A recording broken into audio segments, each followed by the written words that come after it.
Hello everybody out there all over the world all together. Welcome again to our channel. Today, we will have a German cuisine. Our special menu for today is Schweinebraten. Ang Schweinebraten po ay laging present siya sa mga special occasion dito sa Germany like birthday. Yan, iniimbitan ko kayo sa panunood sa paggawa ng ating Schweinebraten. Sundan nyo lang po ang ating video para pwede nyo rin itong gawin sa inyong mga kusina. Just try our Schweinebraten as special pork menu.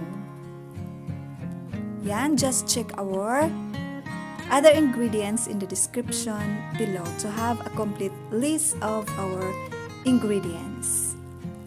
So, let's go na po. Umpisa na natin ang ating pag-prepare sa ating Schweinebraten. Siyempre, unang-una, igisa natin ang ating leek at saka yung bawang. Yan, at lagyan natin ng asin. Timplahan natin ng asin at black whole pepper. Ang ginisang leek po, ilagay natin mamaya sa ating Schweinebraten bago natin i-bake. I-bake ang Schweinebraten kasama ang mga vegetables at saka yung ibang sangkap na herbs natin.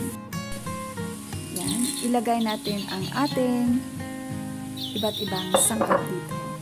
Yan ang magpapasarap ng ating Schweinebraten. Lagyan natin ng kunting mantika. And i-brush po natin ang ating mga sangkap dito sa ating pork. Yan. Ang pork natin, ang karni natin ay i-bake natin almost 2 hours.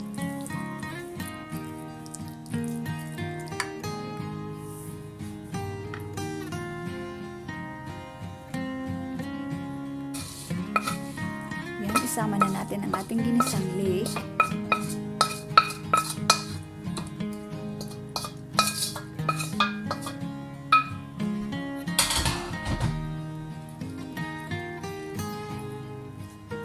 Tapos maglagay tayo ng cumin seeds. Ayan. Pwede rin kayong maglagay dito ng celery or carrots.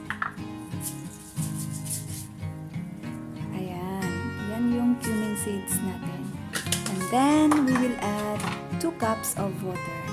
Yung 2 cups of water po, ayan ang gagawin nating sauce mamaya.